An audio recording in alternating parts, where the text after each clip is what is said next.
एक टाइम था जब एक छोटा सा लड़का जस्टिन अपने घर के लिविंग रूम में गाने रिकॉर्ड करता था।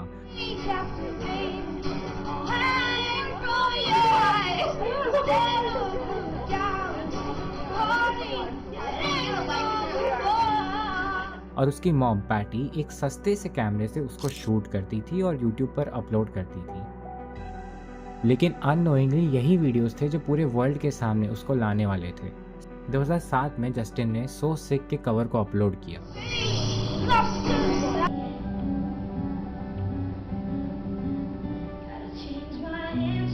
और व्यूज स्काई रॉकेट हो गए। फिर उसने back to back Chris Brown, Usher के सॉन्ग्स पे भी कवर करना शुरू कर दिया। हर वीडियो में उसका रॉ टैलेंट दिखता था एंड यही रॉ टैलेंट स्कूटर ब्राउन की नज़र में पड़ गया, जो उस टाइम अशर के मैनेजर भी थे। Like I know exactly what's gonna happen. So when I saw Justin, while everyone told me no and everyone thought I was crazy, I knew exactly what to do. And I saw the plan till he was 18. Like I just knew, like this kid's gonna be the biggest artist in the world. I know exactly what to do to help him. Scooter instantly Justin और उसकी mom को Atlanta ले आए। अशर भी involve हुए और उनको एक लेबल के अंडर साइन भी करा लिया। Ladies and gentlemen, introducing to you Island Dipshit recording artist Justin Bieber.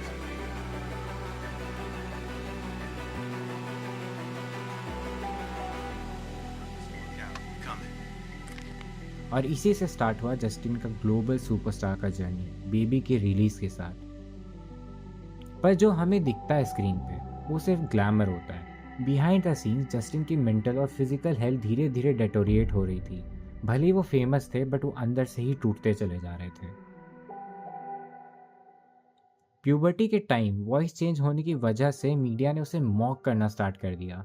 Changing, everybody's voice changes, everyone goes through puberty, it's just a natural thing, everyone does it. I'm not like some superpower human that doesn't go through. Talk shows में embarrassing moments, Elon डीजेनरेस के random photos, ये सब एक बच्चे के लिए काफ़ी ज़्यादा ट्रॉमेटाइजिंग होते हैं, लेकिन पब्लिक के लिए फ़नी क्लिप से ज़्यादा और कुछ भी नहीं थे। एंड ये सिलसिला अवार्ड शोज में भी चलता था। एंड सबसे ज़्यादा कंट्रोवर्शियल पार्ट जस्टिन की लाइफ में तब आया जब डीडी की इन्वॉल्वमेंट सामने आई। उसके मेंटोरशिप में अशर और स्कूटर थे, लेकिन एक एलिज 48 आवर हैंडओवर में वो डीडी के साथ दिखाई दिए जहाँ पे वो काफ़ी ज़्यादा अनकंफर्टेबल थे।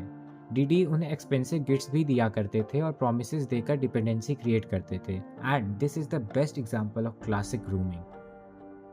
एंड अक्सर जब फेम मैच्योरिटी से पहले मिलती है तो आर्टिस्ट हमेशा उसको इमेच्योरली हैंडल करता है। 2013 से लेकर 2015 तक जस्टिन की पब्लिक इमेज काफ़ी ज़्यादा कोलैप्स होने लगी थी। Drugs, reckless behaviour, broken relationships, paparazzi fights, सब हेडलाइंस बनते जा रहे थे। मीडिया ने हर गलती को एम्पलीफाई किया। Because I'm not your we're not buddies. Just say that. You don't have Private property. You're not afraid No, to be no, no, no, no, no, no, no, no, no, no, no, no, no, no, no, no, no, no, no. I'm a father. I'm a dad.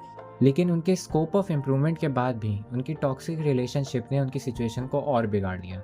Justin और Selena का on और of relationship public fascination का एक बहुत बड़ा major factor था।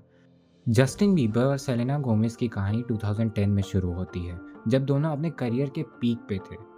Justin तब एक ग्लोबल टीन आइडल बन चुका था और सेलेना डिज्नी की इमेज से निकलकर एक सीरियस सिंगर एक्ट्रेस के रूप में अपना नाम बना रही थी।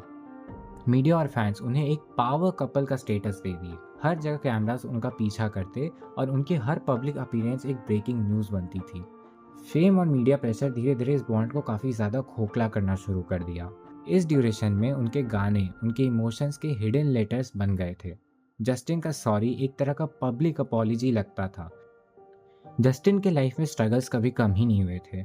उन्होंने अपनी म्यूज़िक के थ्रू बिलियंस तो अर्न किए थे, लेकिन एडवांस सिस्टम और क्रॉस कोलेटरलाइजेशन की वजह से उन्हें फाइनेंशियल स्ट्रेस काफ़ी ज़्यादा कांस्टेंट था। 2022 में उनका एक रील काफ़ी ज़्यादा वायरल होने लगता है जिसमें उनका फेस पार्शियली पैरालाइज्ड है। See from my face, this eye is not blinking. I can't smile.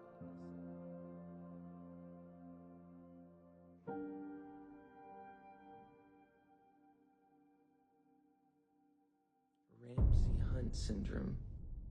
And इसके बाद काफ़ी सोर्सेज से पता चलता है कि उनके ऊपर काफ़ी ज़्यादा ऑनगोइंग डेट्स थे। Due to his health condition उन्होंने काफ़ी ज़्यादा अपने टूर्स कैंसिल कर दिए एंड इसी सब के चलते दिसंबर 2022 में उन्होंने 291 सॉन्ग कैटलॉग सिर्फ $200 मिलियन में सेल कर दिया। अभी रिसेंटली जस्टिन ने अपनी इंस्टाग्राम पे एक पोस्ट डाला, द बीबर फैमिली वैल्यूज़, जिसमें उसने लिखा है रेस्ट, हेल्थ, ग्रैटिट्यूड, डिग्निटी और सस्टेनेबिलिटी। ये सिर्फ फैंसी वर्ड्स नहीं है, ये जस्टिन के सर्वाइवल का एक मैनुअल है।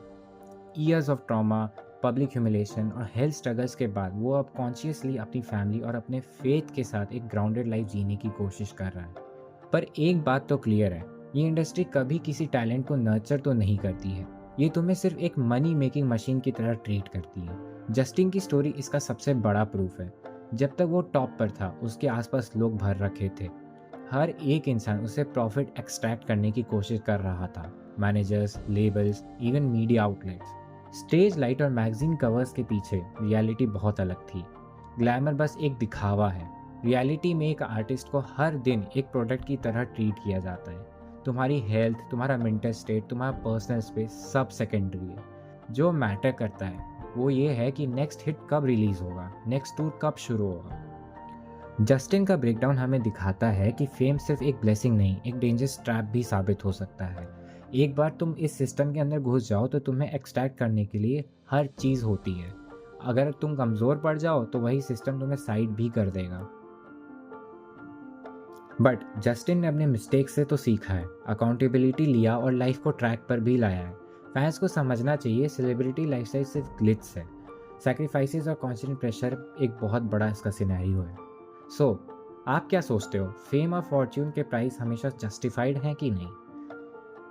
एंड तुम इस वीडियो पे क्लिक कर सकते हो अगर तुम्हें जानना है कि कौन सा इंडियन आर्टिस्ट भी इस फेम का शिकार हुआ था।